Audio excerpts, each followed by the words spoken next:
Welcome to episode 96 of Peace Talk. Shout out to those of y'all in the live chat holding it down. Thank you guys for joining us. What's up, Empress? What's up, Deanna? Shemen, Tanya, Aqua, Sammy's Angel, Delisa, Andy, Whiteside, Rachel, Summer, Ashley, Aqua, Elliott, Tanya, had to say all y'all. Thank you guys for joining us. Today we have a very divine guest, very special. Thank you for joining us, Rachel. How are you doing? I'm doing great, Mike. How are you? I'm feeling great. Like I just said, I just took a test earlier and I feel like I passed it considering I studied like last minute. So That's awesome. That's really cool. Yeah. And I'm really glad to know that you're based in Vegas. Yeah. We're the Vegas people keeping it down. I think that you are the second Peace Talk guest that I've had that is from Vegas. The first was Jasmine. Yeah. Okay. And I didn't realize until recently that Aaron Dowdy was out here, and even I forgot. And Victor Odo. Yeah. Victor Odo, yes. Yeah. And Victor moved here like last year, and Aaron, I think, has been here a long time. Oh, so he recently moved here. That's what's up. I reached out to Victor for a Peace Talk, but he was too big. He was uploading a lot of content around then too. So I didn't know he was out here.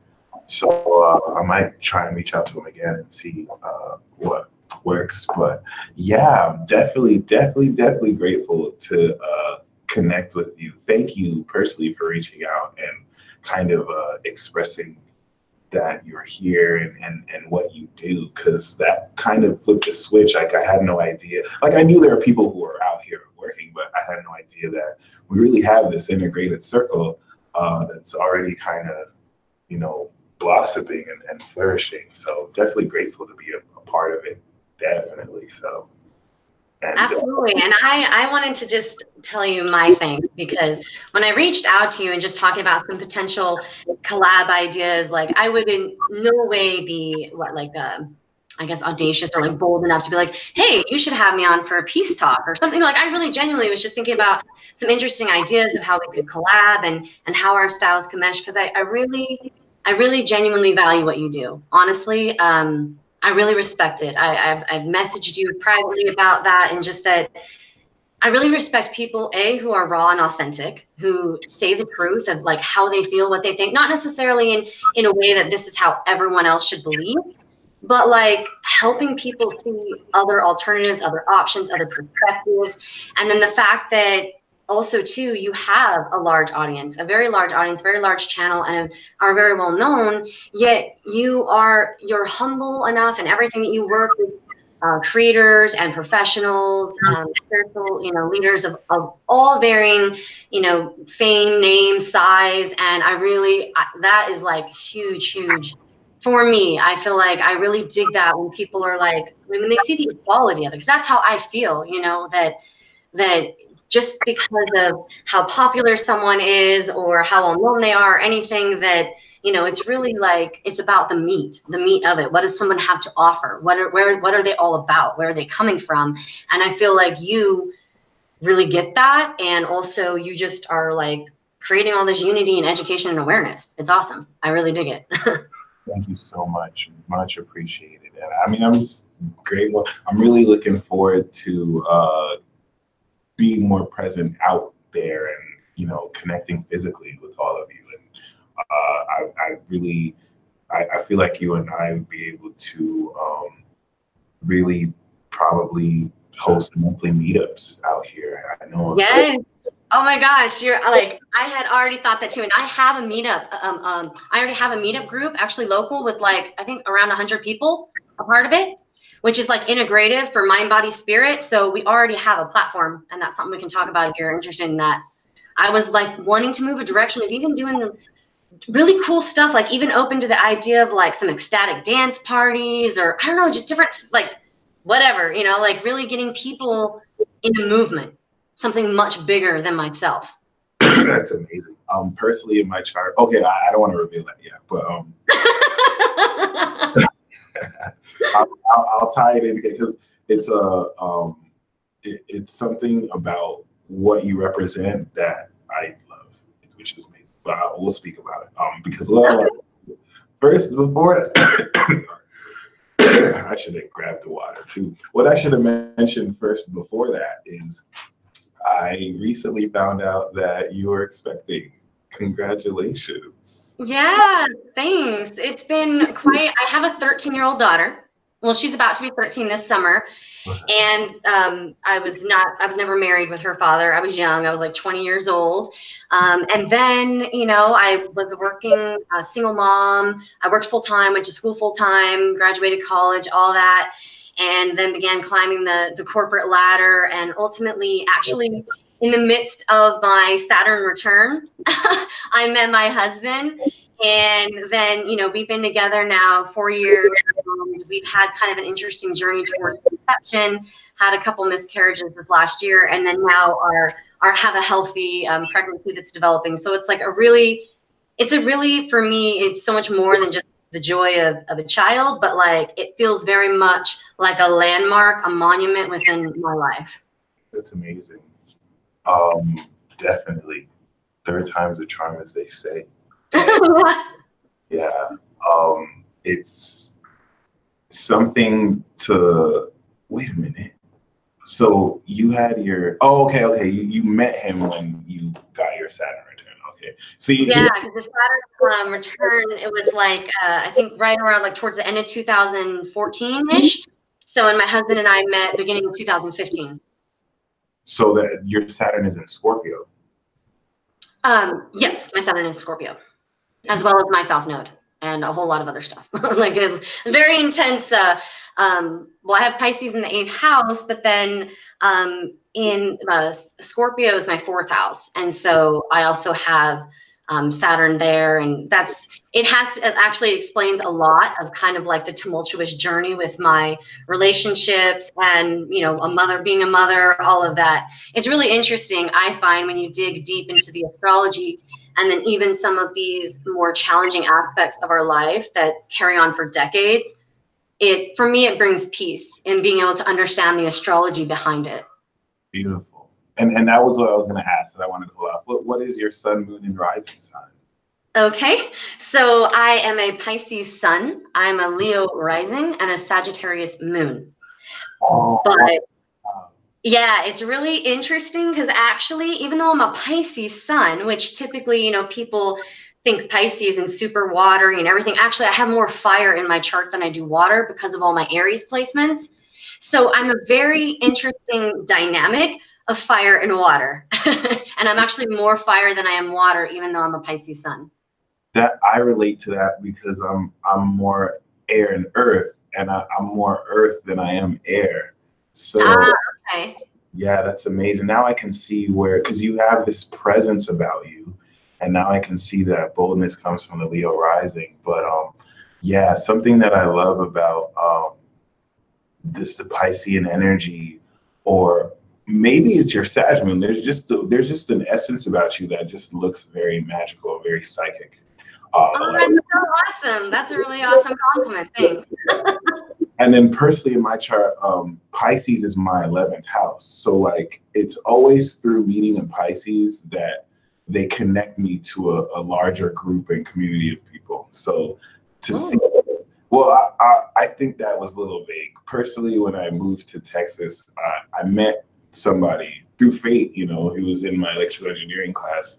And because I met him, I met a lot of the friends that I know now. That was on Jupiter, it was in Pisces going to Aries. So I'm really, you kind of saying that you already have something in motion just kind of blew my mind right now, because that it's really nice to see how like the houses work yeah, it totally is. And I think what I always explain to people, because I am by no means have the astrological knowledge that you have. So I don't really promote myself, at least at this point. I am working towards it as really promoting myself as a professional astrologer, but I spend a lot of time studying it because it's just so interesting to me. And of course, it always starts from within as oneself as a guinea pig. And Yeah.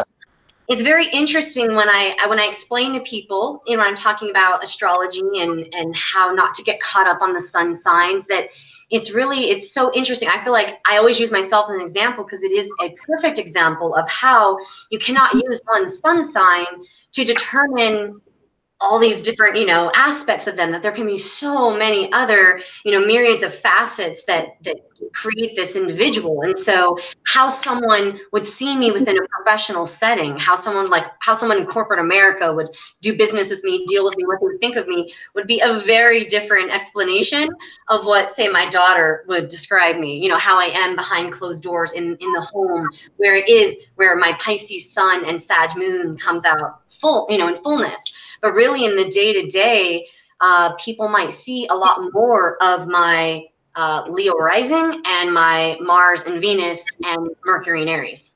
Mars, Venus, and Mercury and Aries. That's amazing. I love Sagittarius moons too. I guess as a gem sun, there's that like opposition, but there's just especially with what I've experienced with the Pisces dynamic, it makes y'all like super inspiring. And personally, I see Pisces and Sagittarius as like the highest level of magic. So I definitely witnessed like I guess everyone witnesses in a certain way the high level that you bring. It's just also I think before it could have led y'all to be misunderstood because I think that level of magic people still have yet to believe in. I think we're both in each other's 11th house, by the way, which is really interesting. That is really interesting. That is. I love seeing like the synchronicities like that and things. Yeah, which is really dope. But yeah, so what's it like being an 8th house sun, especially in Pisces?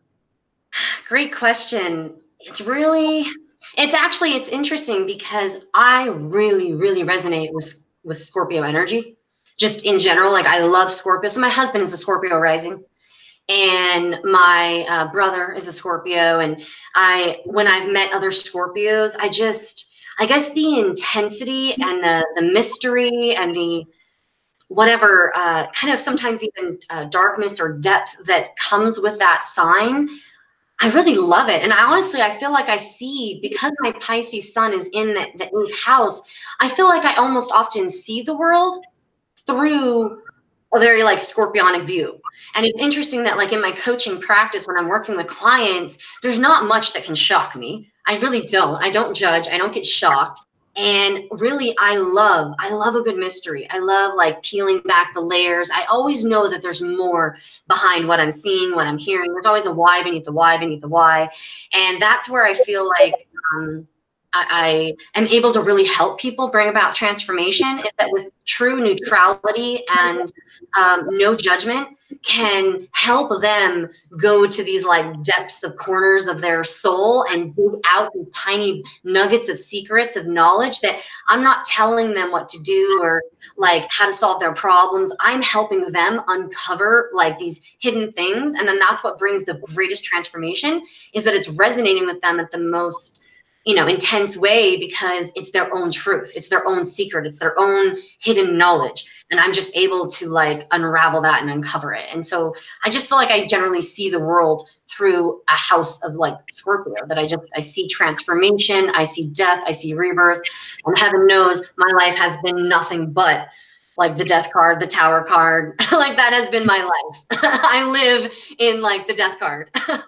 That's amazing. And would you say people just like give you their secrets? I mean, not even, I know they give you, but do you experience it like people will just tell you things about themselves that you didn't even ask, but it's just yeah, like the Uber ride to going out with my girlfriends or something on the airplane. It doesn't matter. Like within 10 minutes, I feel like I can know more about a person.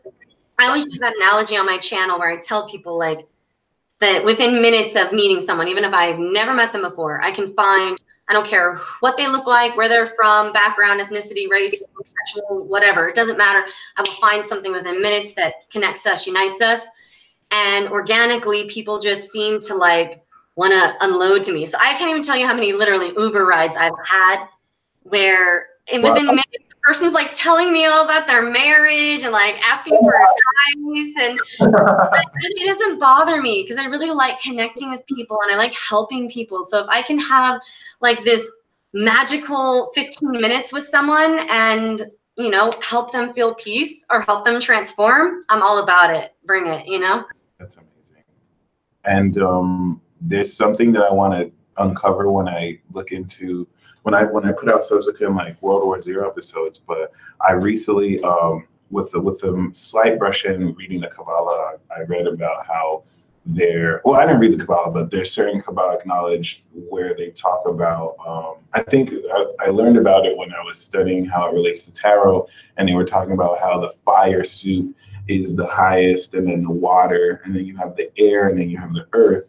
And then I realized that actually applies astrologically too. And that's what really made me deeply respect the Pisces Sagittarius square, because I kind of recognized that as Sagittarius. I kind of took that same concept and put a hierarchy of the zodiac signs, which are subject to change. And I learned that like the highest energies possible will shift from Pisces to Sagittarius, where you have Sagittarius as the highest light, but then based on the original model from Aries being the first, Pisces is also at the top of the penthouse. And it's like, if you look at the last four signs, it's Sagittarius and it ends at Pisces, which are mutable. And it's like, since, you know, so it's really amazing to see. And I'm honored to have you like on here, because I really have understood mutable energy is just like free magic that is just expressing itself. So this is, for those of you watching this, you know, be mindful of what you might experience after. You know, we got two mutable signs here, and it's definitely super magical. And that really leads me to my next question. Bring it. What do you feel is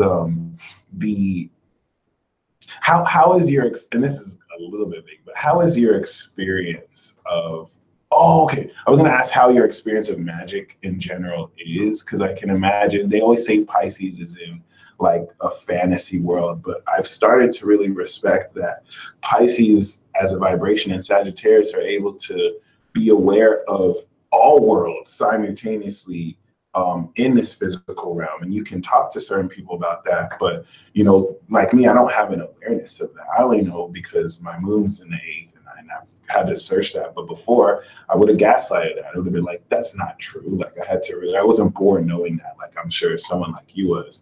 And you know, how does it like to be misunderstood? As they say, Pisces understands God, but when they try and help other people understand, they don't know what they're saying. So it's like, what's that like?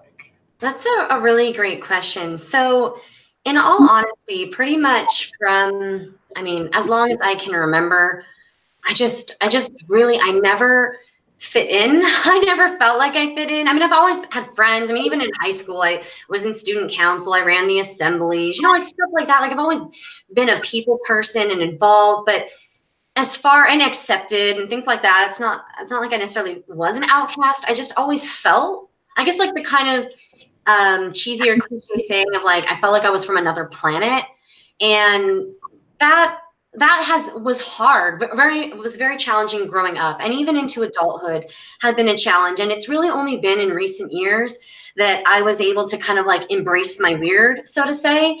And really, but what was so really liberating for me as I left corporate America and I, you know, really kind of went through this serious transformational spiritual awakening process, I began to let go a little bit more, a little bit more, a little bit more, to like kind of have this phoenix rising that felt like I'm finally now, whether I'm with my family, I'm with friends, I'm on YouTube, I'm at the grocery store, I'm with, you know, Christians, I'm with people of total different cultural backgrounds. It doesn't matter where I am, I'm the same person. And that was not always so. I used to have to learn this kind of chameleon like approach where I was always authentic, but I learned how to like mute myself, tame myself, hold back, or, you know, and there was only certain places that I felt safe to really be me and express myself in fullness. And that was really hard because I always felt like it's hard enough to feel all this duality within, but then to feel like all of your life is just nothing but duality. I'm wearing this hat or that hat or this hat. And then, you know, as far as like the La La Land, like even my husband, he teases me all the time. He's like, "Oh, you're in La La Land with the unicorns again." Like, yeah, but it's great there, you know? Yeah. And I think for me, actually, it caused some problems when I was younger in high school. I would very easily disassociate. And so, of course, at the time, given other traumas and things, my parents would take me to therapists. They'd say, you know, oh, she's, you know, trauma and it's a coping skill. She's disassociating. But it would happen like when I was in safe places and I would just kind of disappear for a while, like mentally, literally. And so I think too, sometimes people would criticize, like, you know, like tease you, like, oh, you're in La La Land again, or this or that. It's only been more in recent years as I've been able to better kind of harness my own energy, and that I think I'm always kind of going, how do I explain it? I have, I guess, better control over, like, you know, I allow myself, I don't really kind of quote unquote disassociate or go to La La Land unless I'm in a safe place to do so. And so I have a very, very avid meditation practice. You know, I'm very spiritual. And so I have moments where I'm in a safe place, and it's usually when I'm by myself and I allow myself to just go wherever I want to go.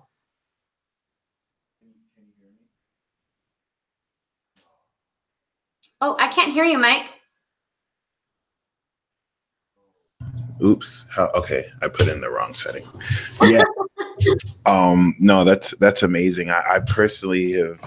I think now that I'm coming into, that's what I was gonna say before. You talking about your Saturn return is definitely reminding me, or making me watch out. You know, because I know a whole lot is happening personally, but I think one of the things I'm gaining from this is how to be more transparent and not be so chameleon like, as I think it's easy for mutables to do, because you could be so keenly aware of what's not the right thing to say, and how people are going to react to what you say, and then having to wonder, is it really worth what happens? But then also knowing, you know, it's not always the same thing every time, which is something I'm taking in from that. One thing that I admire about fire energy that I also didn't always know, is that y'all can really see into the unseen, which, as they say, everything that is tangible and you can see doesn't last, but that which is unseen lasts forever. And especially having a Sagittarius moon, which will grant one receptivity to light and to bend light. I could imagine that you're someone who's able to, which I also see evident in Leo energy, see into the darkness of other people, especially as an 8th house Pisces. I'm sure that could be uncomfortable, being able to probably see attachments on people, see a dark side to people they may not be conscious of, but still have to, you know, interact with people and bring light to that. So I'm sure that's a part of the work you do, but what's a way to deal with that? What's advice for people who also deal with it? Yeah, that's a great question. But before I answer that, I just want to comment on what you were initially saying about, you know, like something we were working on with the chameleon aspect. I wanted to say that, like, your video that you did last night, I mean, that's something I admire that about anyone, when they're raw and authentic and they can be vulnerable, even despite, you know, any type of audience or name or fame. I feel like, especially too, because we're all people, that at the end of the day there's people on the other side of the screen, and they hold certain people to this pedestal standard and think that, you know, their poo don't stink. But it's like we're all just humans and we're all figuring this stuff out. And so videos from creators like yourself who have a wide audience and things like that, and you're being vulnerable and you're expressing your own experience throughout this journey with energies that we're all dealing with in our own way. I love that. And that is 100% removing that chameleon hat and being like, this is it. This is me, you know, and I know I'm not alone. So maybe my being vulnerable and brave and courageous can help you too. And I love that. And I respected you a lot for that. Plus many other messages you share like that. Thank you. That was really cool. So any of you guys out there, I've been kind of, watching the chat a little bit here. If you didn't see the video last night, go check it out. He was raw and real, and it was awesome. So then in response to your question, so it got me, I had a hard time when I was younger, especially like romantically, and that I think because sure, I could see the shadow aspects and weaknesses and things like that. I think it was like the Sag moon and the Pisces sun that I would also see like the highest version of them. I would see what they could become, their potential, and I would fall in love with that. And then it would allow this kind of illusion and fantasy to create in my mind. And I would stay way too long in relationships that were not mutually balanced, healthy, or harmonious. I would stay in, job situations that were not, I was not being appreciated, underpaid and overworked. And just across the board, I allowed myself to be a doormat by really just honestly seeing the best in someone and almost making excuses for these shadow sides, because at the same time I knew I got my own issues too, at these different points. And so I learned over time to be able to have that duality, even within my experiences with others, see the shadows, see the demons, see the whatevers, and also see the divine aspects, the potential, and work with that from a more neutral place and really kind of begin to live moment to moment and see things at face value. So my advice to people, if they feel like they resonate with that, would be to not allow the mind to carry away into a illusion or fantasy. It's great if you have the ability to see the goodness in someone and the potential and what they could become, but don't let that overshadow the reality of what they're actually doing and how they're actually behaving. And you can love from a distance. You can support from a distance. It does not mean that you have to immerse that within your inner circle. Amazing. Very well said. I feel more somber than ever recently, which I feel is a lot to do with this Capricorn energy. But I'm just so glad to be on the brink, as well as other people, to like deeper evolution, which is not the most comfortable process, but definitely so worth it. And what has made you feel the most somber right now? Like, what kind of weighs on you the most? I would say really fully getting my life in order. Okay. And I think a part of it is me being hard on myself because this is a process, but really making the transition to stepping into healthier habits when it comes to eating, when it comes to just being more active, stepping, which is inevitable to happen. But it's also, I think my moon's in the 8th, so it's also this like thing that's on. It's hard to put a finger on and put in words, but it's just like a feeling to like express outwards, and really more so just to do with transformation. And now I'm glad you asked that, because I'm starting to realize more. It's something that I'm unconscious of too. Like everything I mentioned was more surface level, but it's more something deep. And I think it's something we're all kind of feeling in a sense too, but that's slowly emerging pretty physically. But thankfully. Yeah. Well, in your Capricorn moon, like you're going to have an intense like need for that stability and feel. I always describe like Capricorn energy as because actually my daughter's a Capricorn rising, and I somehow attract a lot of Capricorn coaching clients. But I always describe it as like the backpacker, because I like to go backpacking. When you go backpacking, you want to pack as light as possible.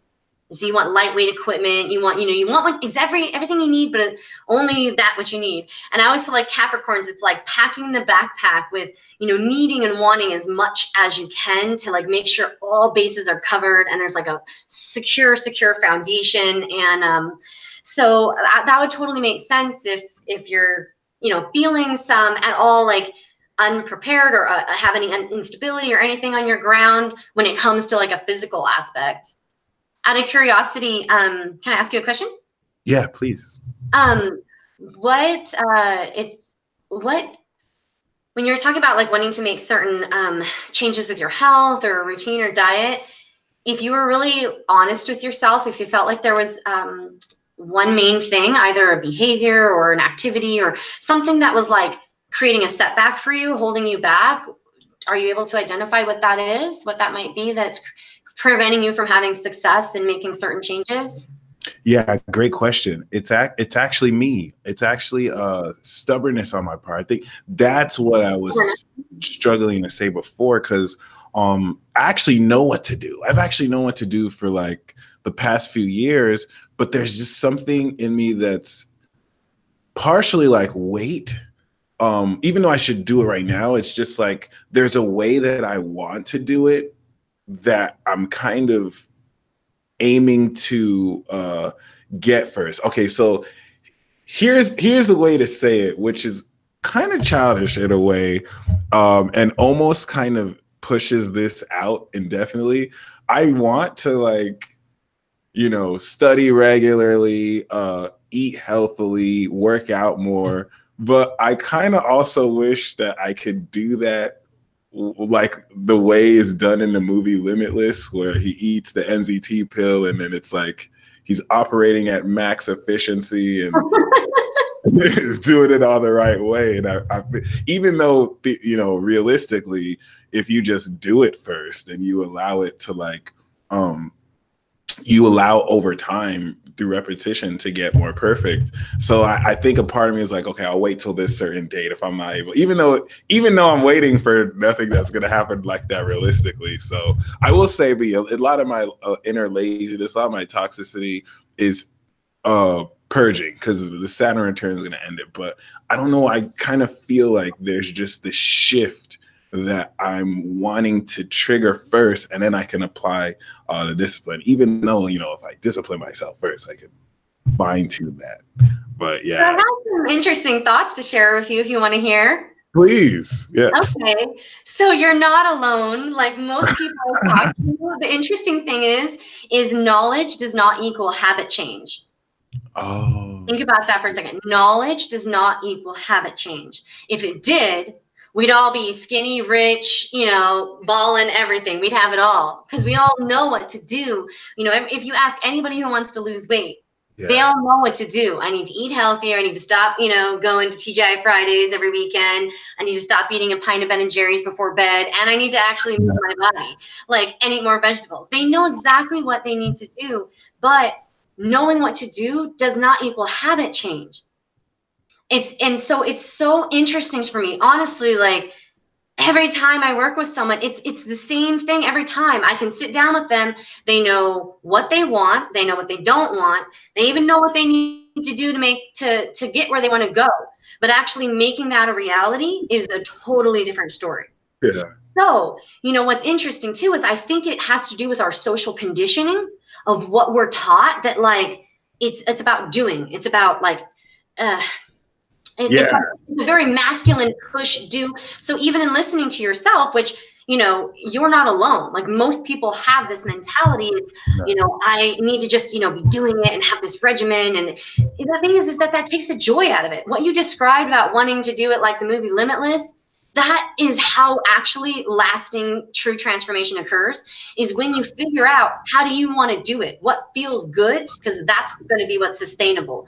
That's where the change is going to occur. So if somebody, take a working out example, someone wants to lose weight and they hate running, but maybe they, a bunch of people they know have lost all this weight with running and they're marathoners. I don't care how many times they try to make themselves get up and go running. If they hate it every time, it's just not going to be effective. But maybe they really, really love snowboarding or wakeboarding or hiking or whatever, then they need to go do that. And the thing is when it becomes fun, when it doesn't feel like working out, they're just going to do it, and they're going to do it more, and they're going to do it harder with more passion. That's so true. And they're inevitably going to lose more. So that would just be, a little food for thought, is maybe start thinking about the things you need to do on a day-to-day to meet your goals in a physical way. and what would be more enjoyable, and how could you then alter like the time of day that you're doing it, the way that you're doing it. Could you bring in other elements that would make it more enjoyable, and then do it that way, and you will find that it's more organic and it'll get done. No, very well said. I think another part too is, you know, I have to grow up. I have to make that. I think it's something Gemini men go through. I think it's something men go through, but definitely Gemini men more personally. And that's like leaving Neverland and like really integrating. For me, stepping into my cat. So it's cool. It's like a whole new world that I'm personally getting ready for. Or how can you blend Neverland with the real world, you know? Yeah, see, how can you integrate them? Like, can you wear your tights and your your green leotard and your feather hat while doing your studying? Perfect. Yeah, I mean, that's been the plan. So I'm with that. I'm totally with that. It's definitely interesting. I think normally when I'm with like Aquarius people, I yawn, or when I'm with high energy people, I feel it's hard to put into words how I feel right now, because it's like I can feel my energy slowly ascending.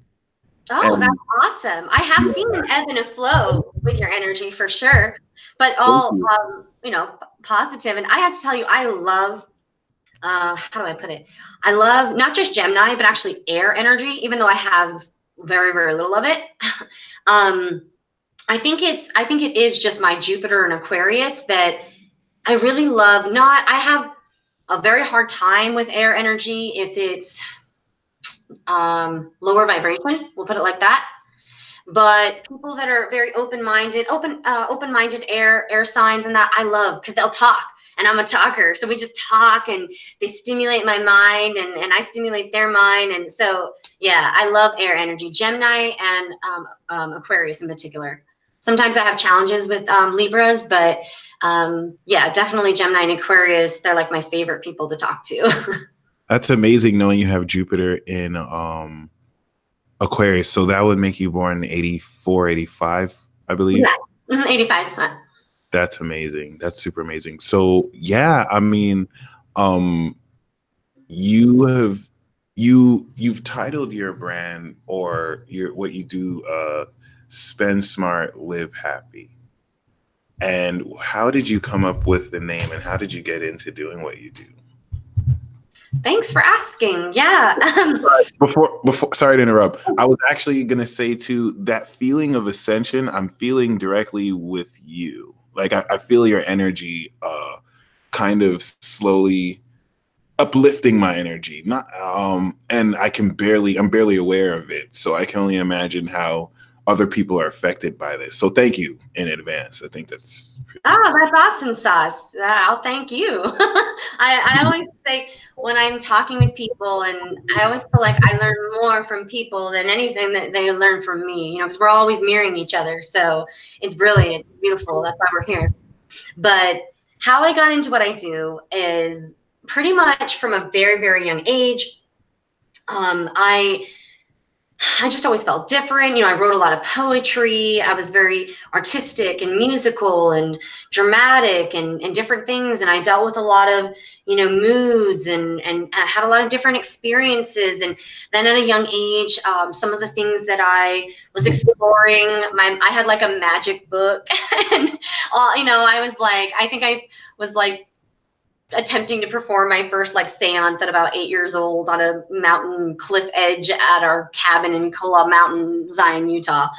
And you know, once I kind of that got discovered, it got very shunned. You know, I grew up in a Mormon household, and so after that I made everything very hush hush behind the scenes. But I always loved helping people. I would actually tell people when I was about 10 years old that when I grow up, I'm going to be a clinical psychologist. Not typically what, you know, the average 10-year-old says they want to be when they grow up.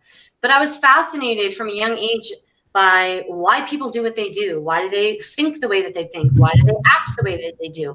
Why do I respond to people and they respond to me in certain ways? And my, you know, home growing up was a bit tumultuous. And so it was just, I was just always studying people and things. And then as I grew older, I just kind of always was with friends and things. I was just kind of always the person that people came to talk to about their problems. They felt safe with me because they felt unjudged. And I liked that. I love emotionally connecting with other people and diving deep. And for me, especially in intimate relationships, it's a big part of my connection is feeling, connected to them intimately through this psychic, mental, emotional, spiritual connection.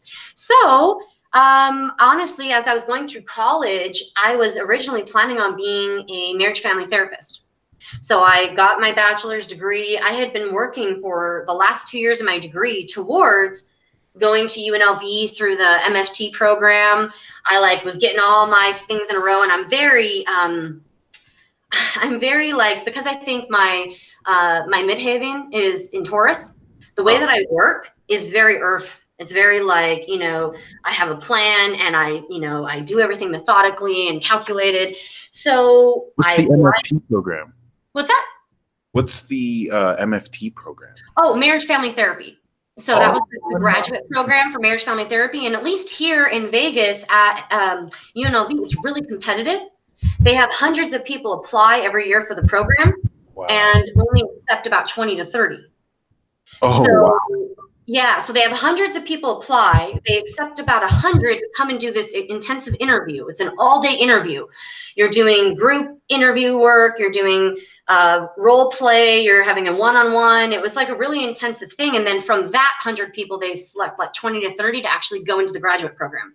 And that's only once per year admittance. Okay. So I took my graduate exam. I applied to the program. I got accepted for an interview, did the interview, and then didn't get accepted. Oh, wow. That was like that was one of the most humbling experiences of my life. And honestly, it's a wonderful thing that I didn't get in. But at the moment, I was devastated. I had been taking psychology classes, marriage family therapy classes. I mean, I studied for the graduate exam all on my own, no tutor. And it was like super intense. And I just knew I'm going to get in. This is how it's going to go. This is the plan. And when it was like, bam, I was devastated. I cried for like 3 hours. But it's so interesting. And that would be a little, note to people, is that when things happen that seem devastating, and you just don't understand how it's not working out, that was the best thing that could have happened to me. I would not have been a good marriage family therapist. I may be a good listener to people that I love and care about, but ultimately as a professional, I'm not in the business of being a shoulder to cry on. I'm in the business of making change, sparking transformation. Yeah. Being a traditional therapist and being bound by all kinds of legal restrictions and, codes of ethics and all these different things, these legalities that you can't talk about spirituality, God, you can't, do this, you can't say these certain words or do these certain things because you'll lose your license. That would have never been good for my little outside the box self. And so, long story short, when I didn't get in, I was a single mom. At this point, I had put all this time into school, everything. I had student loans. I was like, I got to make money. I mean, I had to put bread on the table. Yeah. So I ended up getting ramrodded into this totally alternate career. I climbed the corporate ladder, was making all kinds of money, everything, thought I was following my dream life.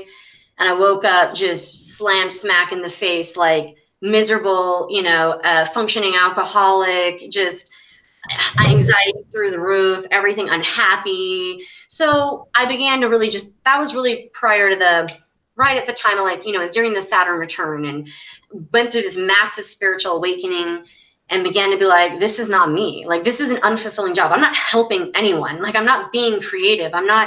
This is not who I want to be. And so I began to just really begin first by transforming myself. I lost almost 90 pounds. I got, eventually I got off of all mental health medications. I became mood and mind altering substance free. I transformed my life, my diet, you name it. I was a completely different person. And then from there, it was interesting. I knew I wanted something different. I had already begun the YouTube. I started YouTube in I think 2015 or 2016, but it just started out as an outlet for me to just share with people, to help people while I was transforming myself. Nice. And then eventually just kind of transformed into a business. And I got, I just started to get the legal stuff squared away, formed my LLC, everything. And then I went through a health coaching program. It was like a 8-month program, and did all that. And I formed the business name Spend Smart, Live Happy, because I just thought about, like, how do you spend your time? How do you spend your money? How do you spend your energy? And it's about spending it, wisely, so that you can be more fulfilled. And I just knew that I LLC. would transform. It's an actual business. It's like an LLC, a corporate. Oh yeah. I'm licensed both in the state and the county, and I have both my business license as well as psychic arts license, and that's how I am too with the tours. Like I have to be like super legit across the board. I have professional and liability insurance, and that was all set before I even met with a client privately ever. That's amazing. Wow. Yeah, I remember when I moved here, and in order for me to work like in an actual store, I had to get my psychic arts license. Mm-hmm. And yeah, it's really regulated, and it's a process. I didn't even know they had psychic arts as an official industry, so that was really interesting to see, and that's very amazing and very inspiring once again to know the transformation that you made and are able to move forward. How do you feel like because I think one thing you said that was amazing was that, were you to get it. It's interesting. One thing I really want to do is marriage counseling. That's something I definitely want to get into after I get everything else out the way. But I completely didn't realize that you're not allowed to talk about these themes here. I remember talking to a psychiatrist who wants to talk about astrology to her patients, but she's like literally bound by Hippocratic oath not to, or something like that. Yeah. It's like because I have friends that are other types of hypnotherapists and counselors, therapists. I'm networked with a lot of professionals in town, and that's why ultimately it wouldn't have been a good fit for me, because when I'm in session with someone, yeah, sure, I'm following, of course, I'm always going to be ethical and client confidentiality, all that kind of stuff. Like, there's no boundaries crossed there. But as far, like, for me, I feel like the only way I can really help people transform is getting in touch with their spirituality. Like, that's where it begins. And that doesn't mean religion or this, like, anything. So I make myself, I'd say my religion is the world. Like, God created the world. He created everything within it. So I don't care if someone comes to me and they, believe in a traditional African religion, if they believe in a Christian religion, Buddhism, Hinduism, astrology, tarot, other modern esoteric practices, paganism. It doesn't matter. It really doesn't matter what the words are and what the unique beliefs are. It's just about tapping into that which is greater than ourselves. And I can meet them on their map, and then we talk. So it's like, I feel like the therapists and things, they're bound. And that's what too, sometimes they get a lot of flack from people that, oh, they're worthless, or they don't, they can't do this, or they can't do. Well, also too, you have to think about they're adhering to certain rules and laws. So yeah. I feel like in people that do what we do, it allows us freedom. We can be licensed and everything, and of course have ethics and morals and professionalism, but it allows us to get down to the nitty gritty. And let's talk about the real shit. Like let's get real about what, people need and what we need and what we all need. What are your favorite modalities to kind of, what's the word, to utilize? What are your favorite modalities when it comes to the work you do? Yeah, awesome question. I like to tailor my work to whatever someone wants or needs. So, if someone wants to stick strictly with religious texts, or they want to stick just straight coaching, health life coaching, we'll do that. Or science-based. If someone wants to have tarot and crystals, we'll do that. If you ask me what my favorite is, of course, I love doing crystal healing, sound healing, and I love the tarot. Tarot. Yeah, that, because that in conjunction with the other stuff, it's power packed. Yeah. And that's I'll tailor it for whatever they want. Mm-hmm. And that's what I love about someone like you, because you know how to use all of them holistically, and then also bridge in your knowledge without any of these modalities. I'm pretty sure if you didn't use any of these modalities, you could still give someone a very amazing counseling session. So very amazing. And because my family, where my family's all really, really religious. mm-hmm. And also most of the members of my family, I'm like kind of the weird hippie of the family, but most of my siblings and my mom and things like that, they're scientists. So Okay. they're very traditional. They're very conservative and very scientific. And so it's like total polar, but it's been great because I've learned how to work, with people that have those beliefs and viewpoints. Yeah. And it's not better or right or wrong or that. Like, no, it just maybe changes how I can help them through what we talk about. So I'm not going to be talking about what's happening astrologically. I'm going to be talking about a recent, research study, a recent, or whatever, a famous, scientific experiment done by a reputable university where these are the facts of what's happening chemically within the brain, what's happening at a biological level. And they get that. That's what resonates for them as truth. Yeah. It doesn't really matter what names, words, modalities, tools. You just got to meet someone where they're at and help them heal through the words that they understand. True that. I love how you said transforming their spirituality is how you feel like is how you're really helping someone, which to me is the epitome of 8th house Pisces, which is just amazing. So yeah, let's play the 3 questions game. Awesome. We'll take turn asking each other questions. You of course can start, and it could be about anything. Okay, so I did prepare questions, and I meditated on it. I thought really hard, like I wanted to bring something good. So the question I want to ask you is, what planetary placement or aspect of your chart do you feel is somewhat of a double-edged sword, to where it's the placement or aspect that on one hand does amazing things for you in your life, like some of your best moments and successes might be attributed to it, but at the same time has the duality of like, can be your downfall in certain moments or relationships or events? Oh, such a great question. So I would say, well, literally the double-edged sword is my Gemini sun. The word that I kind of express, the spirit of the word, but I would say its connection to my Mars and Aries is Yeah. oh, and I think you said you had Mars with Venus and Mercury, so you're familiar. Yeah, I had a feeling you'd say that. That's why I was really curious, because those 3, that's mine. But continue on. I want to hear your experience with, especially because you're a guy. So I think my experience with Mars and Aries and Venus might be a little bit different as a female. I want to hear how you deal with that in your life and how it's good and bad. Yeah, I would love to hear your experience, because I feel like as a Pisces sun, you definitely have a higher perspective. It's interesting because before I started to be aware of this, my younger sister sat me down, and she's a Cancer, so she kind of indirectly was trying to tell me through like teaching me about the masculine and feminine of astrology, like you need to tap into your feminine energy more. The reason why you make so much mistakes is you're too masculine.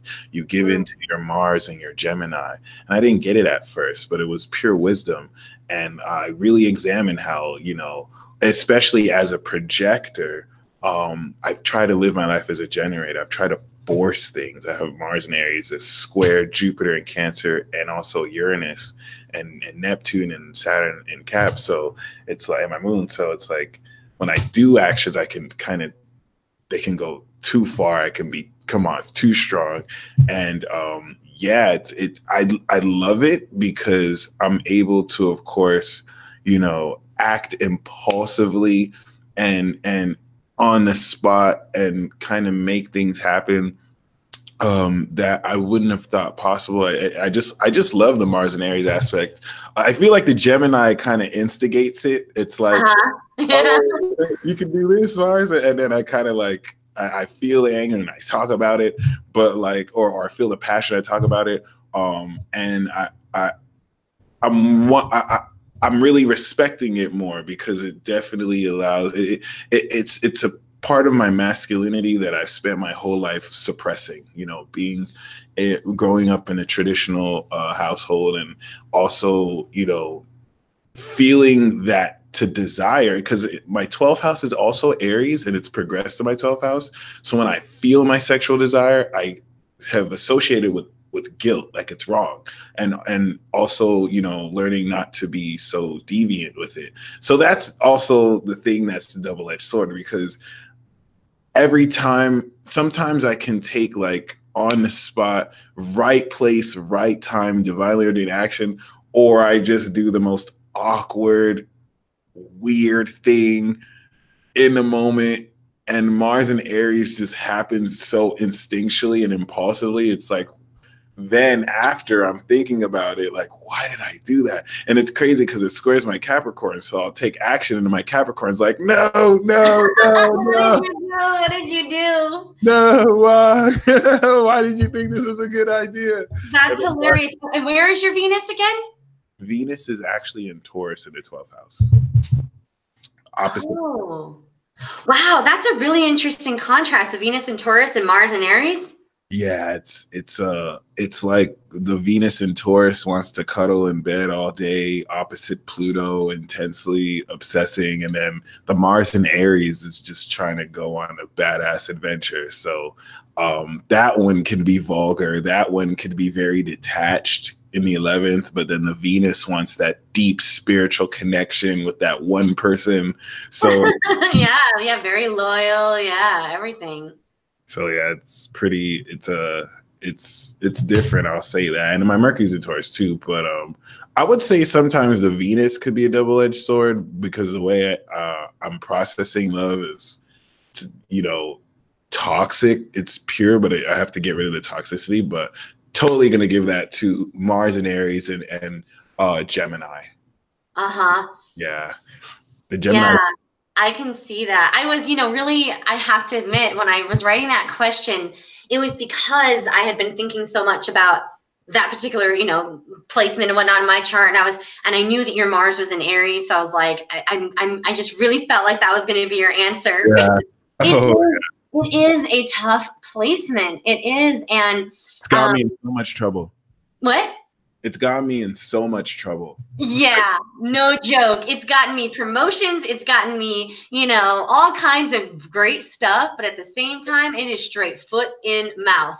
And I can tell you too, like, I think too, especially as a female, having Mars and Venus in Aries, it's hard because it's not always welcomed in society for a woman to be assertive, for a woman to be, the knight in shining armor, the chaser, the pursuer, and so I feel like for me, many times it's like when I meet someone or there's something I want or whatever, it's like I analyze it and I do it very quickly. And then I'm like, yep, that's what I want. This will be good. I want to go there. And when I meet someone, it's like, I like you, you like me, we jive. All right, let's do this. And I don't want to waste time or mess around. But as a female, sometimes, not just romantically, but with friends, people misunderstand that. They see it, sometimes it's misunderstood as like desperation or neediness or cleanness. They don't get it. It's none of that. Like, I don't need them. I don't need anything. It's that I know it's a good fit. You like me, I like you. Okay, so why are we going to play games? I just don't like game playing. And so it's been challenging for me in life from that, like in relationships.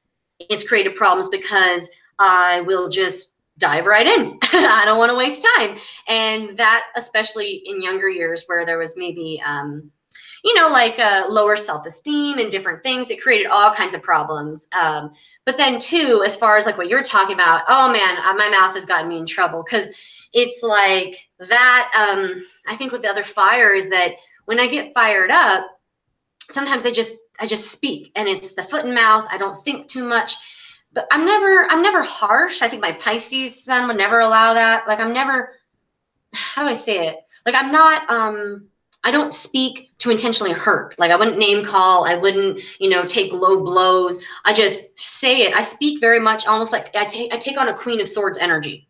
Nice. And it's like, it's just straight cutthroat. Like, look, this is where I'm at. This is what I'm about. This is where I stand. Take it or leave it. You know, and that did work well in corporate America, but it's not always well received by many people, you know, and they misunderstand it. And then they think you know, maybe I'm arrogant, or maybe I'm, you know, I think I'm better than them. No, not anything. None of that.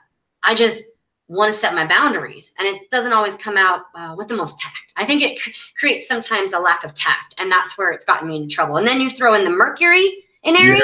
Yeah. Oh yeah. You know, I mean, people, but that too is very good. It can be good or bad. I mean, like, there's famous great orators. I mean, well, shoot. I mean, even Hitler had his Mercury in Aries. So it gives a person ability to very passionately speak, to, you know, move forward and get people charged up about, you know, a subject, a passion, a path. But at the same time, you know, it's depending on where the person's intentions are. It's not always a good thing. And sometimes it can make someone process fast, speak fast, and they're already taking action before they even realize, you know, what's come out and what's happening. True that. Yeah, Aries can totally be the villain when it wants to be, or it could be projected upon, which it's not always fun. But I think I'm so glad we're talking about our Aries energy, because we also have to take into account Uranus, that just kind of made things even more volatile here. And I've noticed it's been affecting my Mars and just taking the most weird, unconventional, like, it makes sense to me, but like, it's just different. And I'm grateful for it. I'm very grateful for it. Definitely showing me newer ways of taking action, owning in my masculine energy. My question. You've been feeling that a lot, like the kind of a heightened sense of your Mars and Aries. Yeah, like on the brink of like utilizing it, like a new way to exercise it too. And I'm realizing that's gonna come with going out and not staying in as much because it's 11. But other than that, you know, let's say hypothetically, you know, someone is sending you maybe a coven, or a group of people are sending you spiritual attack. They're projecting negative vibes. What is the modus operandi that you take to deal with, you know, spiritual attack? Or and what advice do you have for people who might be going through depression, or just like dealing with negative projections from other people? Okay, so I see those, well, as two separate questions, but can also be intermixed. And so I guess first, in dealing with, if someone's feeling, especially if they're, you know, very empathic or very sensitive to energies, and they're feeling, for me, it's kind of the same way of handling anything else in life. Like, even if it's involving a physical person or situation, we can never control other people. We can never control external events, factors, whatever. So all we can do is kind of create this homeostasis within ourselves, protect our own space, protect our own energy. And so for me, I will, you know, of course, I work a lot with crystals. And so, you know, I will work with crystals. I'll either, you know, wear them, or I'll grid out, you know, a space. I'll do, you know, things like that. I use a lot of like sage and Palo Santo, you know, cleansing agents. And sometimes it's just good old, you know, knees to the ground and prayer. So it just depends. You know, I do a number of things like that. But then also too, when it comes to depression and other types, I mean, I think you're aware, for anyone in the audience who isn't aware, I deal a lot with mental health. I work a lot with people to help them transition off medications, or just get greater health and happiness and stability. And I myself spent many years on psychiatric medications, and was able to, along the journey, become 100% medication free and work with myself holistically. So that, in conjunction with being someone who identifies as intuitive, or, you know, empathic, psychic, I mean, whatever words you want to use, Yeah. It creates an interesting dynamic because there can be a blurring of reality. There can be a blurring of understanding of oneself and what's really happening or what's being perceived. And even too, energies you may be feeling that aren't even your own. You're just picking up on it. It could be collective. So I think that's where people have to get really raw, real down and dirty with themselves. You got to be intimate with yourself. You got to really know yourself and be doing everything you can to create, health and stability, do a lot of grounding, just how are you living your life every day? Because the certain things that we do, right or wrong, doesn't really matter. It's how it makes you feel. And certain activities, certain things do open us up to other types of energies and things. So, it's like about what do you want to feel and how do you want to live? And, what feels good. So True that. I don't know if that answers your question. No, it definitely does. Definitely does. Gives us a different perspective. I'll say that. Okay. Yeah. I'm just looking at the chat, just seeing what people are saying. I was laughing at some of the comments people are talking about.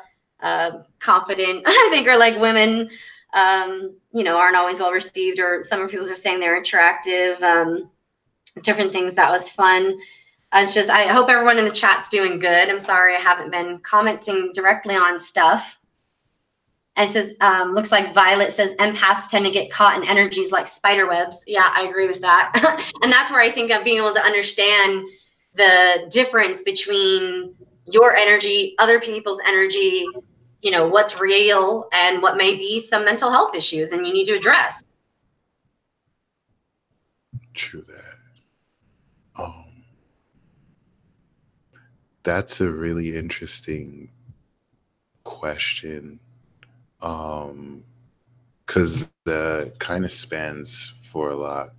What are you thinking? You seem really deep in thought. You mean like anything specific, like specific issues to address, or just more abstract? You mean like that there may be issues that need to be addressed, what I was saying? Well, I'm sorry. Were you asking what mental issues do you think need to be addressed? Oh, no, I was asking you because you looked like you were pondering on that. And I was just curious. You looked like you were really deep in thought. I was trying to figure out where you were going with that. I was literally like distracted looking at the chat, listening to you, looking at my phone. So I missed the last thing you said. Let's see. I'm sorry. I think I'm kind of confused now. So maybe we should continue on.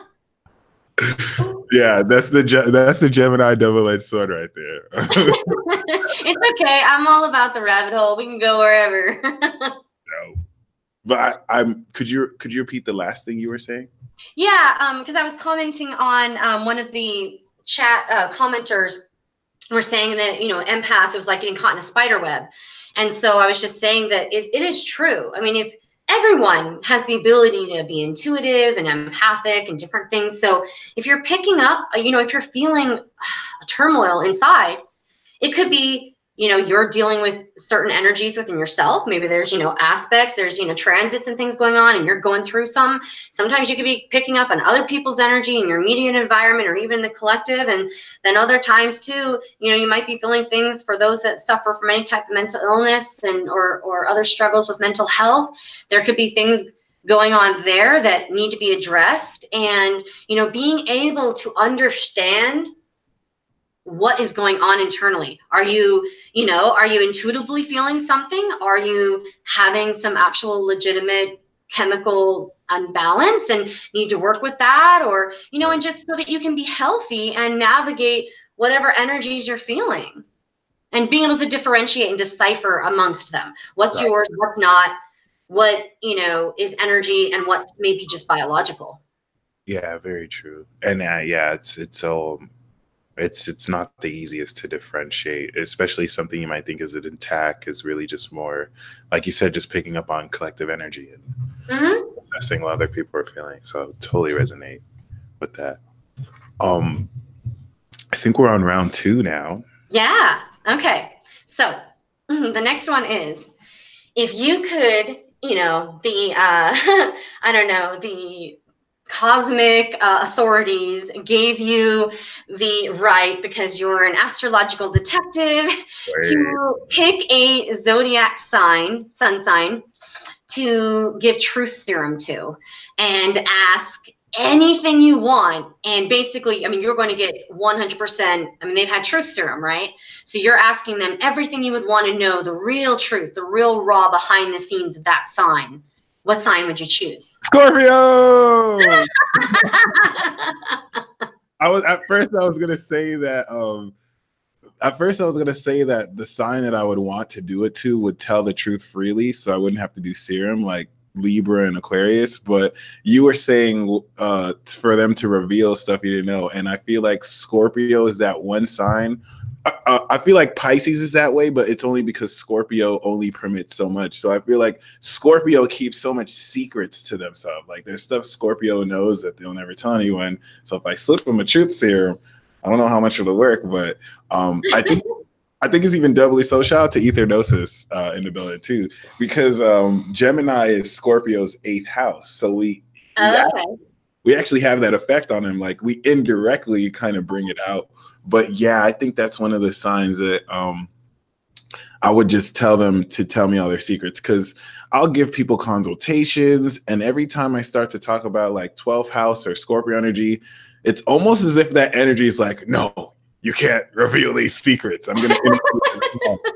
So I have this longstanding concept about the Scorpio embargo, where it's like you're not allowed to understand information past Scorpio up to Pisces, because Scorpio has kept it secret. And to preserve the integrity of that wisdom, you know, you'll see illusions. You'll go through glitches in the matrix, because some secrets are not meant to be in the wrong hands. And that's why, you know, they can sometimes hate Gemini that is just so liberal with just expressing everything instead of learning wisdom to just shut up sometimes. But sometimes we feel the opposite, like, no, it's meant to be out. And I don't know. I feel like when you said that, Scorpio just came up, because even though Aquarius has secrets too, I feel like Scorpio has that like hidden wisdom that they, you know, Aquarius says secrets are secrets for a reason, and that's very true. So yeah, I was just reading that too. Yeah, it's a very good point. But you know what's interesting is that you're kind of fortunate. Maybe many people would find Pisces aloof or whatever, you know, mysterious or something. But actually, I can tell you as a Gemini, you're at a real advantage. And you can even see it here on the channel. Other Pisces that you've had on, yeah. At least what I've observed, every Pisces you've had on, it's very like, you know, back and forth. It's dynamic. It's, you know, it's free. It's open. And so I can tell you, just like Gemini, you know, sometimes you guys get a bad rap for like, you know, like people will be like, oh, you know, they, you know, like you say mean things, or you just see the truth, or this or that, or, you know, whatever people say about Geminis that's like kind of a silly, you know, generalization. I can tell you as a Pisces, Yeah. you get lied to all the time. Wow. All the time. People underestimate Pisces, and they think, oh, because Pisces is so nice. Oh, Pisces is so sweet. Like they just lie straight to your face, and you know it. You know when you're getting lied to. And so the thing is, for me, I would so much rather be told the truth and not like it than be lied to my face, or, you know, even worse, like, of course, when I was younger, you know, maybe hope for the best, like see the best in them, and then go down the road 6 months later to only be like, oh man, I knew it. I knew they were lying. I knew it that day in that moment, and I ignored my intuition, right? So with Gemini, Pisces, like love, like you just speak the truth. You just say what you mean what you say it sometimes not thinking whatever. I love the authenticity of it. So any Geminis, and that's why I like, you know, speaking with Geminis, Aquarius, but particularly Geminis, even if it's harsh, even if it seems cutthroat or whatever, no, it's the truth. At least I know where I stand with you. You don't like me, you don't jive with my style, like whatever, cool. I'll go my own way, you know, and at least I know where we stand. So I think I'm guilty though. I'm sorry. You think what? Oh, that you as a Gemini have a unique position that, you know, maybe somebody else would say that answer. They would say, oh, I would, you know, want Pisces, give them truth serum. For you, maybe not as much here on like a public platform, because they might feel, some Pisces may feel like, oh, I need to present a certain way or whatever, but definitely behind closed doors, 100%. I would tell you anything you want to know. You don't need to give truth serum to a Pisces, because they'll give you the truth if they feel safe with you, if they feel comfortable. That was the first answer I was going to say. I was going to say I'd give it to Pisces, but I wouldn't have to give it to Pisces because they would tell me the truth. The only thing is I wouldn't understand what the Pisces is saying because I would need to get the truth from Scorpio, understand. So if I know the Scorpio wisdom, then I can at least understand the Pisces. But I'm guilty of lying to Pisces. One of my the friend that I told you before that when I moved to Texas, introduced me to the circle of friends. He really helped me. This is before I was into astrology too, and he really helped me understand Pisces because he's actually Sun, Moon, and Pisces, and like. This was when I was coming to realize, oh my goodness, like y'all are the most magical beings in existence. This is ridiculous. Because one thing that really helped me realize why I'm uncomfortable around Pisces is because it's like a more fluid 8th house energy to where it's like they'll always ask, like he'll always ask me questions, or Pisces will always ask you questions about things you're hiding emotionally. And then I always like, no, I'm not thinking about it. Like I'll think about something and they'll ask, what are you thinking about? I'm like, I'm not thinking about anything. And then you tell I'm lying, and then it's awkward. Yeah. So yeah, and then of course over time I learned to be more honest. But yeah, that's one thing about water.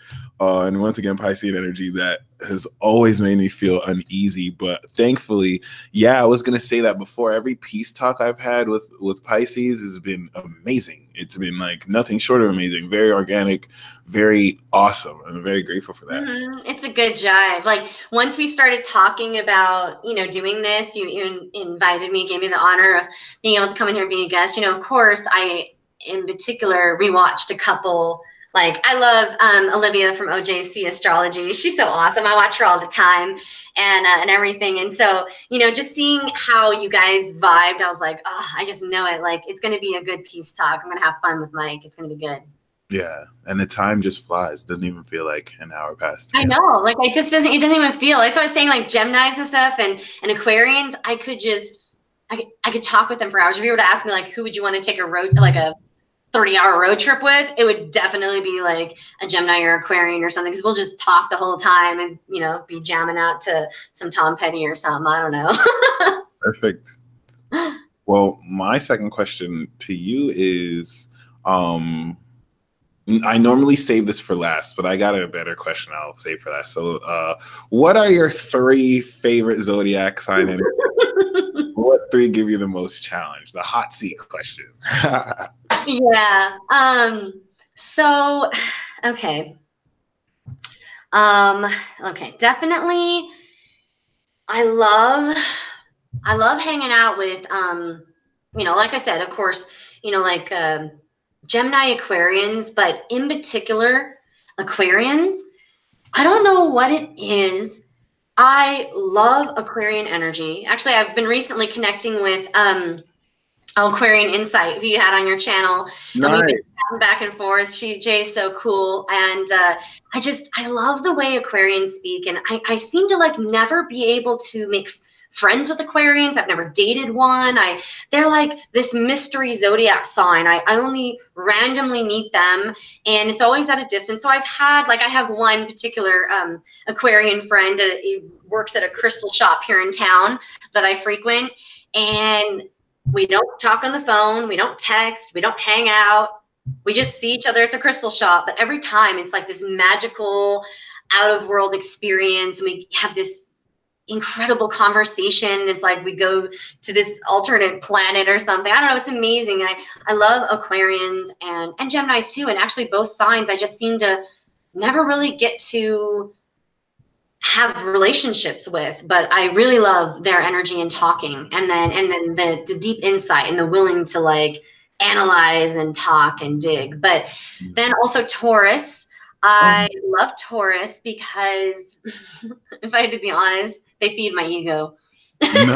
Rising, the Taurus, it's like, and also it's like the Pisces. I love, good food. I'm a foodie. I'm a cook, a chef, and I'm an artist. So it's like I love fine things. I like fine dining. I like music and food, and I don't drink wine anymore, but I used to be a big wino and things like that. And I like fine fabrics. I like luxury. And Taurus too. They just see real beauty, and so they feed my ego. Any Taurus friends I've had, they're so complimentary. They just make me feel good when I'm around them, and they like good stuff. And so they're fun. And then probably the third, let's see. So Aries makes it on both the favorite and the least favorite. That makes sense. Because of all my Aries energy. With Mars and Venus, it's a unique placement. Most people's Mars and Venus are not in the same place. So what they see and what they attract is different.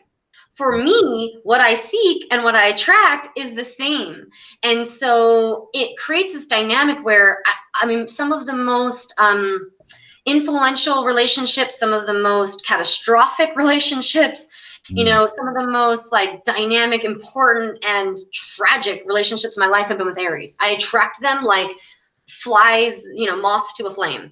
And so, even my husband is an Aries sun. My daughter's father is an Aries. It's like a lot of business partners and things have been Aries. So obviously I do well with Aries energy, but depending on the person's other aspects in their chart, I'm sure, I don't always know all their aspects. It can also be like World War III. It can be passionate and hot. I'm like, yeah. And they're like, yeah. And we just make it happen. And it's fiery and dynamic and fearless and carefree and adventuresome. But also if, those hit heads, it's like full on World War III. So yeah, so that's, that they make it on that list. And then the other two on the list, because I don't dislike any signs. Again, like I see everything. There's pros and cons. Probably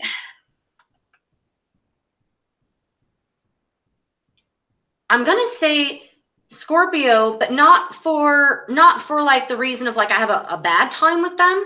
Yeah. It's that challenging. Because I like to uncover, I like to research, I like to dig. It's like Scorpios for me, for my Pisces self and everything, they're kind of like the never-ending gobstopper. Like I just lick and lick and lick and lick, and no matter how far, like, I never get to the center of the lollipop. Oh my God.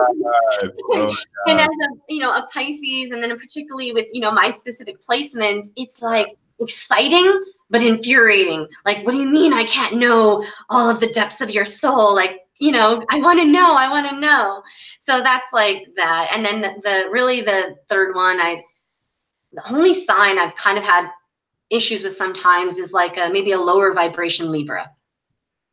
Okay. Yeah. Because it's so like, very, and I don't mean this in a derogatory way. It's just like very much a lower vibration, a Libra, maybe in a lower level of consciousness or vibration or something. It's like, it's very much a kind of box. And I'm so outside the box. I'm so mutable. It's a hard clash. They just don't get me, and I just don't get them. And it's really hard to communicate or problem solve or, even negotiate or compromise. Because it's just so polar opposite. Very superficial. High vibe Libras are, I think, one of the best. Oh yeah. One of my dear friends is a Libra, and he's phenomenal. When he comes in town, we talk on the phone all the time, and when he comes in town, we go out and have a fun time. I'm taking a trip probably to Sedona and stuff here pretty soon, and stop by and see him. So yeah, like Libras in general, no issue. I've had many Libra friends. It's just that specific little genre of they're just working through some blockages, and they just can't see me and I can't see them. Gotcha. Nice. I'm looking at Violet Jaguar. She says she's too scared to mention Virgo. LOL play. Okay, you know what? That's so funny that that you mentioned that, Violet, because in the back of my mind I was thinking, oh wait, I kind of have a fourth one. So Virgos are kind of like the Aries, right? Because Virgo being the opposite of Pisces. and I think anytime you're working with an opposite sign, you have so much in common, and then you have so much that's different. And so I've had family members and good friends that have been Virgos, and it's like it's very hot cold.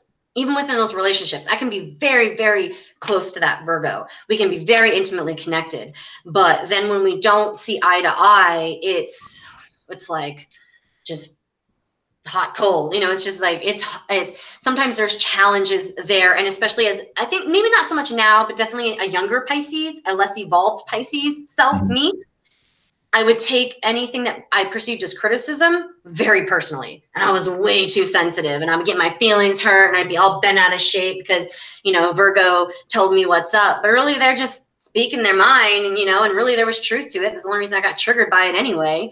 But I saw it as like a, rainbow crusher, like raining on my parade. There's one Virgo in particular, I would always tell him, you're just raining on my parade. And they hated it when I said that.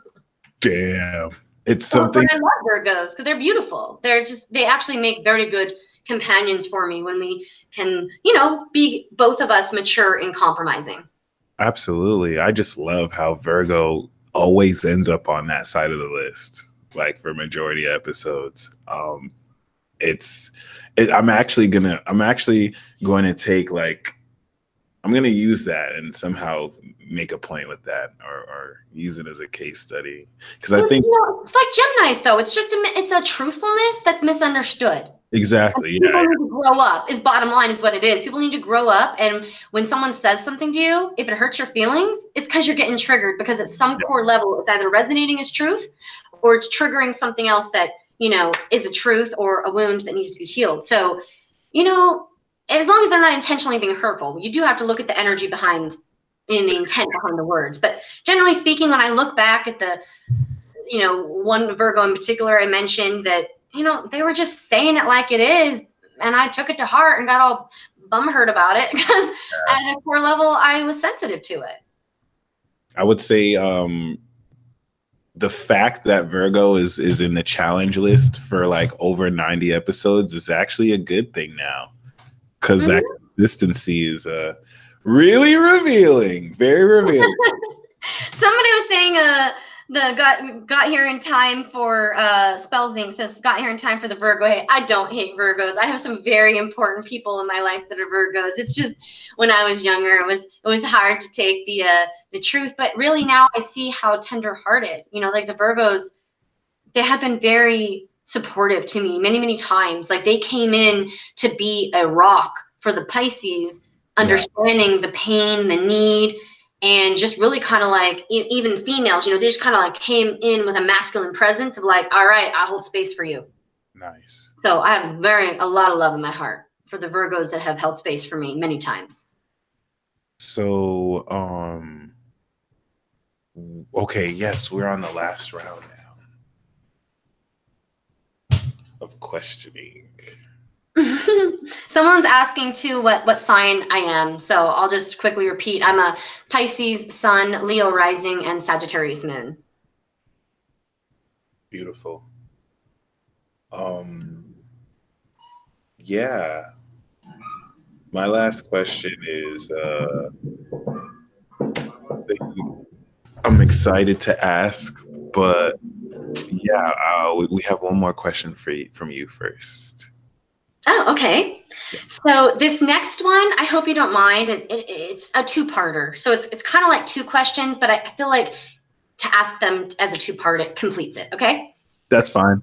Okay. And so first two, I have to give a shout out again to Jay, because it was from part of this question. The second part is prompted from something she asked her viewers to answer, which was the question of what do you believe in, most. So anyways, I just want to make sure I give her credit for that, because that's part two of this question. So part one is, what is your number one fear, and how have you, or how are you, sorry, there's like some crazy noises going on outside my house. How are you, or how have you, are overcoming it? And then the part two is, what is your number one, your greatest belief, And then like, how have you, or how are you essentially sharing that belief or living it to the fullest? So I feel like it kind of brings the duality of like the deepest fear and what are you doing to overcome it or what have you, as well as in this world, like what is your greatest, strongest belief, and how are you sharing that or living it? That's such a great question. I used to think my fear was tied to a lack of an understanding, like if I didn't know something. But I realized it stems from my control issues. So I think a lack of or need for control. Um, I want to say my biggest fear right now is that, in fact, it's actually it's why I have social anxiety, connecting with people at a minor level, and I've really come to realize, you know what? It's actually the answer to both questions are two sides of the same coin. So my biggest fear is that I'll use my power to hurt somebody because I hold myself back and inhibit myself because there are facets of myself that are raw. I think it's the Mars and Aries. And it's like I'm always having to like hold back this darker part of myself that is unfiltered. It doesn't have the light of consciousness to really care about what's right or not. I'm always feeling I have to hold it back. And it feels like I'm hurting myself instead of expressing it, but I don't want to express it. And then I just like said or did something that was so weird and like so like offensive and made no sense. It's like this, and then I feel like the dark side of me plays on that and is purposefully antagonistic. So like I could be talking to somebody, but then I'm interacting in the back of my mind, like trying to put my dark twin at bay so I can at least focus on who I'm talking to. And sometimes it'll distract me and whatnot. I guess certain facets of schizophrenia may work like that too. It's just I don't really acknowledge it as a real thing that's occurring as much as it's like a subconscious trigger. I've been learning to work on it, but I think my fear really is that a facet of myself won't necessarily be in control and I can hurt somebody. And that extends, of course, to a huge fear of getting betrayed, a huge fear of trusting somebody with like my all that just kind of, so it's manifested as a deep fear of intimacy, something that I've like been craving when people show me love, when people want to get deeper at it, I desire it, but like I like at a subconscious level, like hold on, chill on that, even though I want it. So it's like it's really weird. It's counterintuitive, and I guess my real fear is being vulnerable. Yeah. And in that vulnerability, really feeling those feelings, like it's just like instead of just like feeling it and receiving, I guess that now stems to fearing surrender. Just like wow, and feeling what I don't know, and I think this also stems towards a fear that I'm wrong about something, which is interesting. And then of course my greatest belief right now is that we can harness a limitless state of potential, and it's tied into like being the greatest version of oneself. Yeah, I'll answer that fundamentally. My ninth house is Capricorn, so my greatest belief is that one can ascend to become the greatest version of themselves and to operate on that level. And that inherently we're all good beings that just have to navigate through deception from dark forces. Yeah.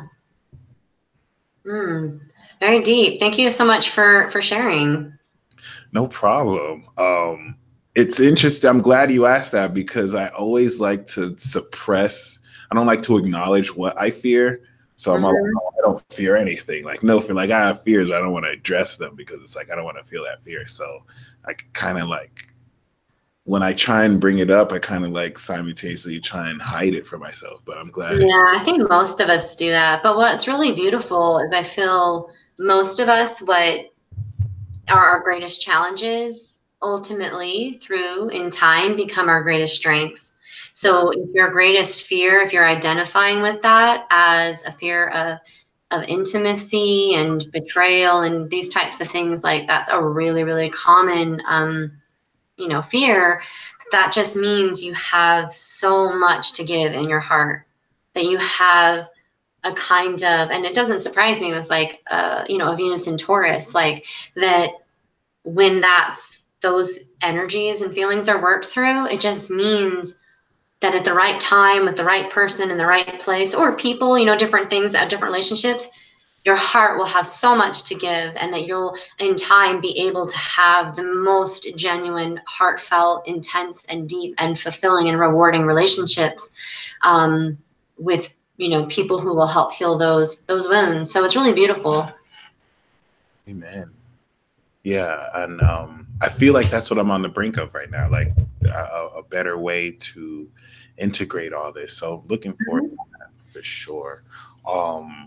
And my final question for you is, if you could teach a 6-month semester course in a school where you could teach anything, or that was like specializing in psychic arts and spirituality, what would you teach? Oh, great question. I love to teach. It's like my favorite thing to do. That's why I'm like trying to teach Uber drivers, So yeah, if I could teach anything, because my heart, I feel, honestly, I feel like part of my quote unquote mission on this earth is to help who I identify with. I call them my peeps. And that is those dealing with mental health issues, men have diagnosable mental illness or have never been diagnosed, but just don't feel good, don't feel right. And I think especially then within a even more specialized little niche of within the spiritualist community, what I have done through my channel of being open about mental health history, as well as, doing the tarot and astrology and stuff, like that's very scary because there is so much stigma. There is so much misunderstanding of mental health that there are many people, there's a fine line between highly intelligent, highly gifted, highly creative, and very unstable, right? And there are so many people I meet in mental health groups and things that I attend and go to. I've ran my own local free mental health support group here in town. How many individuals I meet. These are not, people typically when they think of mental illness, they're thinking of like maybe a schizophrenic, homeless schizophrenic with tinfoil on their head talking to aliens. But honestly, the reality is that's not the majority. That's a very small percentage. And those people are very, very ill. And also many of them are veterans and, different things. That's a whole nother dynamic. But actually the average person dealing with mental health struggles, they're managers, they're doctors, they're teachers, they're working professionals, they're educated, hardworking and highly, highly creative. Wow. But so many of them, due to the system, are not healthy. They're not well. And then beyond that, there's a wide group that are very gifted spiritually. Yeah. And what's unfortunate is that there's not really a niche for them, an avenue for them to be able to, in a healthy and stable and safe way, work with energies and with things that are coming to them, because they either have nowhere to go, or if they're open about things, they're branded as crazy, or unstable or whatever, delusional. But they're also too, I have clients that have come to me from groups when they hear me and know what I'm about, and they'll want to work with me. But bottom line, I won't just, work with someone who's unhealthy and unstable and be like, yeah, let's talk, metaphysics and let's teach you tarot. Like, no, that's a liability. That's dangerous. Someone needs to be in a healthy place. They need to be stable.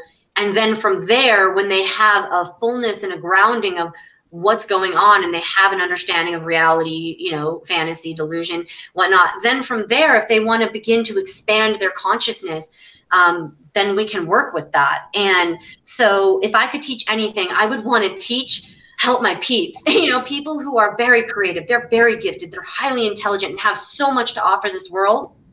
But they're also, unfortunately, some of them are still not quite mentally healthy. They need to first be looking at nutrition, diet, exercise, meditation, spiritual practice, sleep cycle, sunlight exposure, all of this. And then from there, have a safe place to be able to learn and grow and develop and not be criticized or anything, but it's a fine line. And if going through the wrong source for help, it could be very, very dangerous. I mean, if you take someone who's mentally unwell and you indulge any kind of delusions, that's very dangerous. I mean, mental health is a real thing. So I would want to, if I could do anything, that would be like a great thing I would love to do, is look at mental health in conjunction with spirituality, and spiritual practice and healing and all of that. So necessary. Yeah, it's a huge thing, because people either don't get the help that they need, and so they're just staying sick, and then they're also not being able to develop their gifts and heal and help the world and spread their word, or they're sharing their gifts, they're spreading the word, and they're making significant change, but they keep it all hush hush about what's really happening. Wow. And that's where I was like, somebody's got to stand up and just do it. So I was like, all right, take off the mask, take down the blindfold. Look, this is what I'm dealing with. This is who I am, because I hope to maybe be a pioneer for those, especially I know that there are other light workers, other spiritual guides within the community that are also dealing with mental health issues, that have been or are on medications and things like that. And they do not feel safe because of name, fame, stigmas, whatever, to be open. And that's sad to me. That's a shame. It's a crime. People, should be able to be open and authentic about who they are and help others do the same. Amen. And it's something that I've known, but you saying it kind of triggered it more realistically. And that's that, a lot of people envision mental health issues as that dude with the tinfoil hat. Mm-hmm. I understand it as something that I feel like everybody has some level of mental illness, because everyone Absolutely. has 12th house. Some people suppress it. Some people are able to manage it more. So, self-medicate, everything. Just because someone doesn't have a diagnosis from a psychiatrist or a doctor does not mean that they are not suffering from poor mental health, anxiety, stress, lack of stress management, unhealthy coping or inability to cope, and self-medication and all of that. Like, our country is riddled with working professionals, brilliant minds who are one person by day and an alcoholic or addict by night, because they're just trying to cope with the insanity of what we deal with day to day.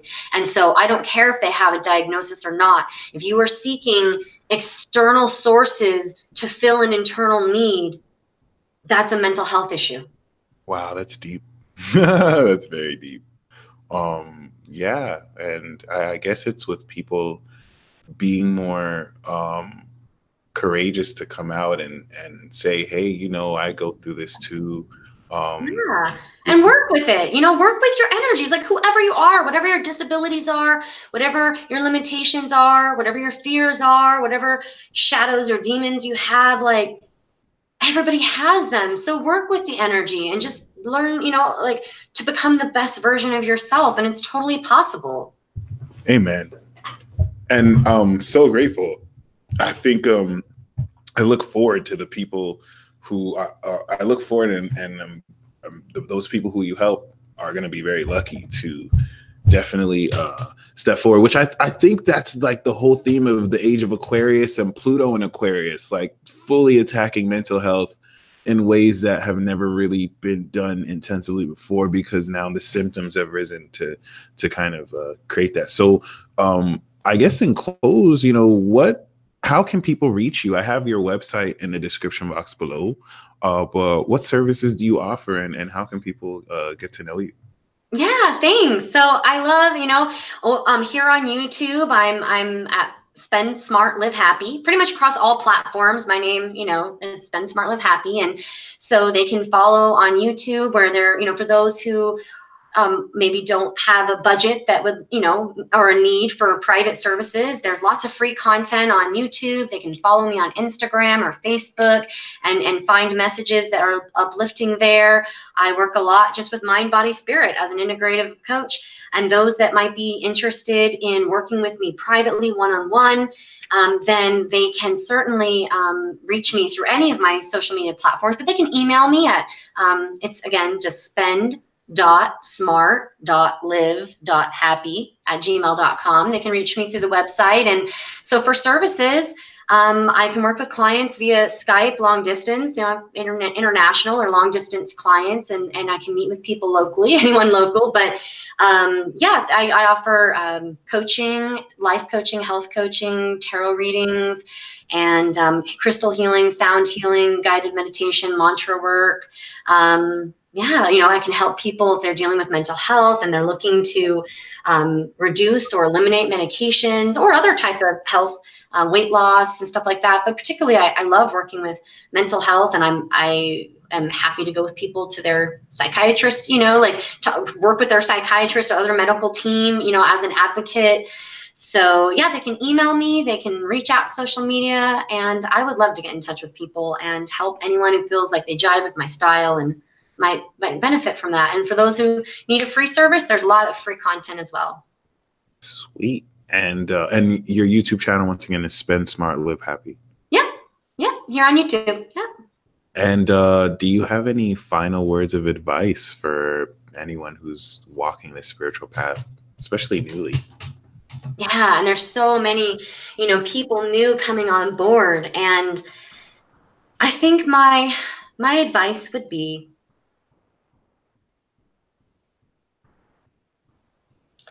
to know that wherever you've come from, wherever you're at, that it's so important to look at oneself from a place of curiosity, not criticism.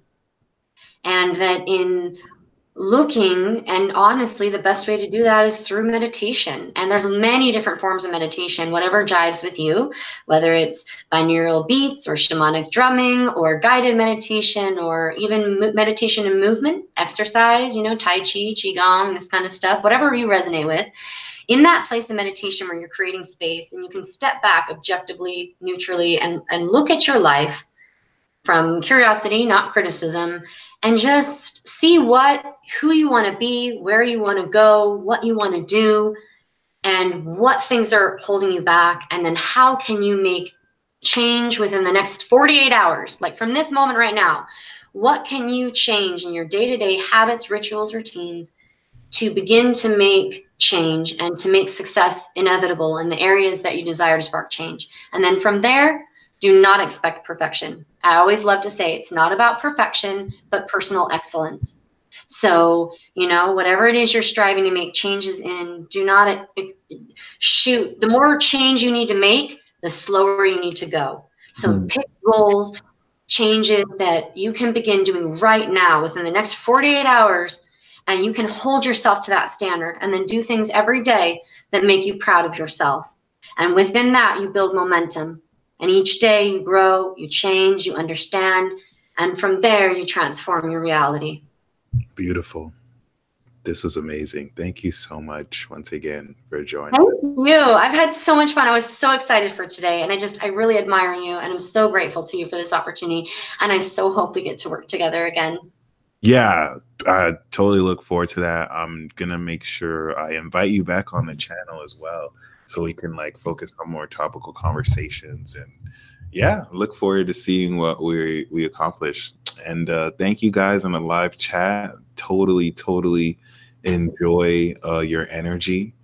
I feel you, Chris Z. My energy just feels low. I'm not depressed, but I honestly feel that something is about to happen because we had this conversation, and maybe I'm processing that beforehand. But other than that, thank you guys for tuning in. Thank you once again, Rachel. And yeah, thank you. Thanks, guys. Peace.